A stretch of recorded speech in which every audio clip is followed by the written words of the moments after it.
নমস্কার বন্ধুরা, নবদিগন্ত চ্যানেলের পক্ষ থেকে আপনাদের সকলকে জানাই স্বাগতম। তো বন্ধুরা, এই মুহূর্তে আমি আপনাদের এমন একটি আপডেট দিতে চলেছি যেটা আপনাদের কাছে ভীষণ গুরুত্বপূর্ণ হতে চলেছে। প্রস্তুত বলে রাখা ভালো যে কলকাতা হাইকোর্টে কিন্তু বহু পুরনো নিয়োগ প্রক্রিয়াগুলো যেগুলো আগে হয়ে গিয়েছে, সেই নিয়োগ প্রক্রিয়াগুলো কিন্তু আবার নতুন করে প্রশ্নের মুখে পড়তে চলেছে কলকাতা হাইকোর্টে বলে কিন্তু খবর পাওয়া যাচ্ছে।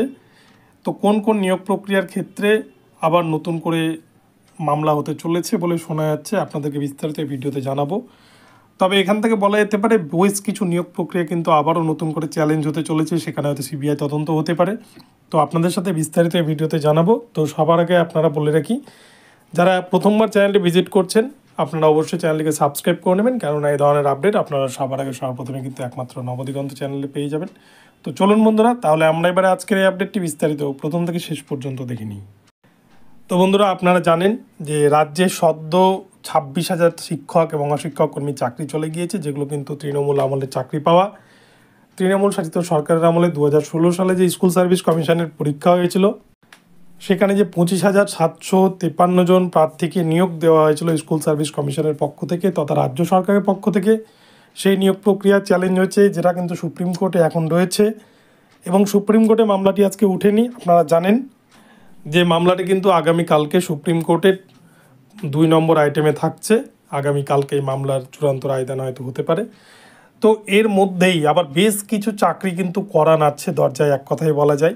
কেননা আপনারা এর মধ্যেই কিন্তু দেখেছেন যে 2014 প্রাইমারি টেটকে নিয়ে কিন্তু একটা বিতর্কের অবসান এখনও পর্যন্ত হয়নি। একটা কিন্তু বিতর্ক উঠেছে এবং সেটা নিয়ে গত 3/5/2024 তারিখে 3রা মে 2024 তারিখে হঠাৎ করে ওএমআর মামলা লিস্টেড হওয়া, এবং সেক্ষেত্রে বিচারপতি রাজাশেখর মান্থার যে অর্ডার কপি, তিনি অর্ডার কপিতে যে সমস্ত বিষয়গুলো লিখেছেন, যে কয়েকটি কোশ্চেন করেছেন, তাতে কিন্তু এমনিতেই পর্ষদের ঘুম উড়ে যাবে। শুধু পর্ষদ বলা ভুল, যারা 2014 টেট পাস ক্যান্ডিডেট রয়েছেন, বঞ্চিত, যারা নট ইনক্লুডেড রয়েছেন, যারা পাস করে রয়েছেন, যারা 42,949 ইন্টারভিউ দিয়েছিলেন তারা যেমন রয়েছেন, তেমনই কিন্তু এখানে 60,000 চাকরিরত ইন সার্ভিস টিচাররাও রয়েছেন। সকলের জন্যই কিন্তু খারাপ খবর একমতে বলা যায়, কেননা এই মামলায় কিন্তু আগামীতে কী হবে সেটা বলা মুশকিল।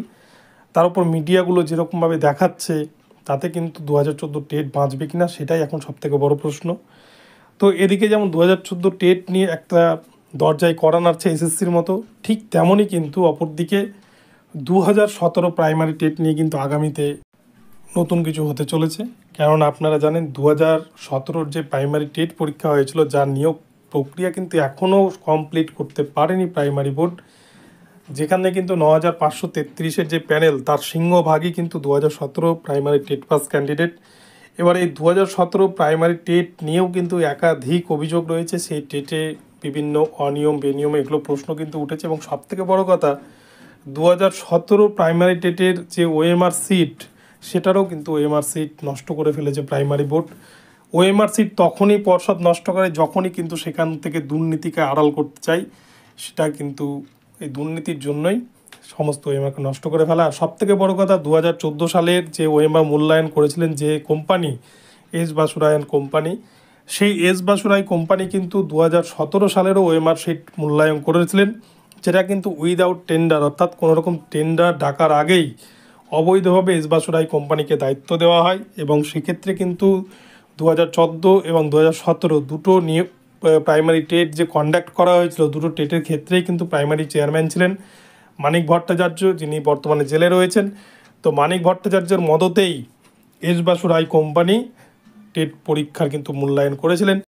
আর দুটো টেটের ক্ষেত্রেই 2014 এবং 2017 দুটো টেটের ক্ষেত্রেই ওএমআর সিটকে সমস্ত নষ্ট করে ফেলা হয়েছে। ওএমআর সিট নষ্ট করা হয়েছে ভালো কথা, কিন্তু তার যে মিরর ইমেজ, তার যে ফুটপ্রিন্ট, তার যে স্ক্যান কপি, যেটা এনআইসির সার্ভারে কিন্তু থেকে যাওয়ার কথা, তাহলে সেই সার্ভারের কপিগুলোকেও কেন নষ্ট করে ফেলেছে পর্ষদ, এর কিন্তু জবাবদিহি পর্ষদকে করতে হচ্ছে এবং আগামীতেও করতে হবে। ফলে 2017 প্রাইমারি টেট থেকে যে 9,533 প্যানেলের অধিকাংশ ক্যান্ডিডেট যে নিয়োগ হয়েছে, সেক্ষেত্রে এই সমস্ত ইন সার্ভিস টিচাররাও কিন্তু আগামীতে একটা সংকটের মধ্যে পড়তে চলেছে। এবং সবথেকে বড় কথা, আপনারা দেখেছেন 2017 প্রাইমারি টেটেও কিন্তু প্রায় 21টা মতো প্রশ্ন ভুল রয়েছে। এই প্রশ্ন ভুল মামলার জাজমেন্ট যেদিন আসবে সেদিনই কিন্তু 2017 প্রাইমারি টেট নিয়ে প্রাইমারি বোর্ড ফাঁসবে। কেননা যখনই প্রশ্ন ভুলের জাজমেন্ট আসবে তখনই কিন্তু ওএমআর রিচেকিংয়ের বিষয়টা আসবে। আর সেক্ষেত্রে কিন্তু প্রাইমারি বোর্ড আগেই তারা আদালতে জানিয়ে দিয়েছে যে তাদের কাছে কোনো অরিজিনাল ওএমআর সিট নেই। তাহলে ওএমআর সিট যদি অরিজিনাল না থাকে তাহলে কিসের ভিত্তিতে মূল্যায়ন হবে, পুনর্মূল্যায়ন হবে, একটা কিন্তু প্রশ্ন থেকেই যায়। আর সেটা নিয়ে কিন্তু পিটিশনাররা চেপে ধরবে। তো যাই হোক, 2017 প্রাইমারি টেটও কিন্তু আগামীতে সমস্যায় পড়তে চলেছে। এবং এর পাশাপাশি কিন্তু এটাও শোনা যাচ্ছে 2012 সালের যে প্রাইমারি টেট পরীক্ষা অনুষ্ঠিত হয়েছিল আমাদের রাজ্যে, এবং সেক্ষেত্রেও কিন্তু প্রায় 18,000 ক্যান্ডিডেটকে নিয়োগ দেওয়া হয়েছিল প্রাথমিকের শিক্ষক রূপে।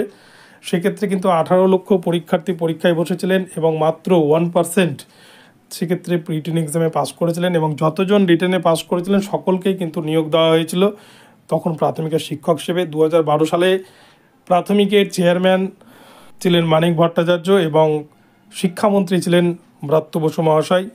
তো সেই সময়ের যে নিয়োগ, সেই 2012 সালের প্রাইমারি টেট নিয়েও কিন্তু নতুন করে আবার একটা কানাঘুষো শোনা যাচ্ছে যে কলকাতা হাইকোর্টে কিন্তু নতুন করে চ্যালেঞ্জ হতে চলেছে।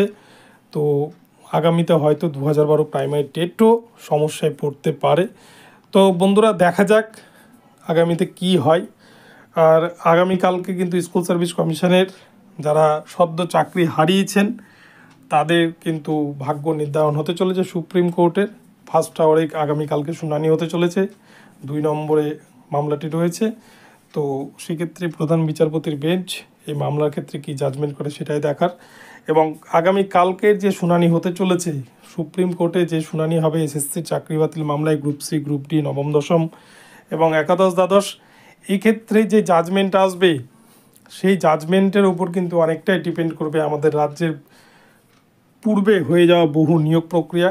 কেননা 2014 প্রাইমারি টেটের ভবিষ্যৎ তার উপর কিছুটা হলেও কিন্তু ডিপেন্ড করবে, 2012 প্রাইমারি টেটের ভবিষ্যৎ কিছুটা হলেও ডিপেন্ড করবে, এবং 2017 প্রাইমারি টেটের ভবিষ্যৎ যেগুলো কিন্তু আগামীতে ডিপেন্ড করবে।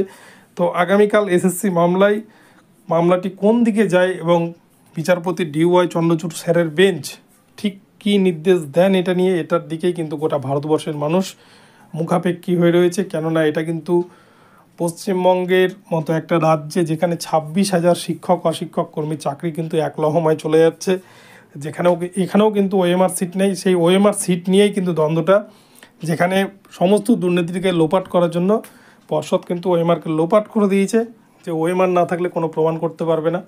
কিন্তু তারা এটা ভাবেনি যে এর জন্য পুরো প্যানেলটা বাতিল হয়ে যাবে, যোগ্য ক্যান্ডিডেটটা বাদ যাবে। তো যাই হোক, আগামীকাল দেখা যাবে। তো বন্ধুরা, ভিডিওটি ভালো লাগলে চ্যানেলটিকে সাবস্ক্রাইব করবেন এবং এই ধরনের আপডেট প্রতিনিয়ত পেতে চ্যানেলটিকে ফলো করতে থাকুন। ধন্যবাদ।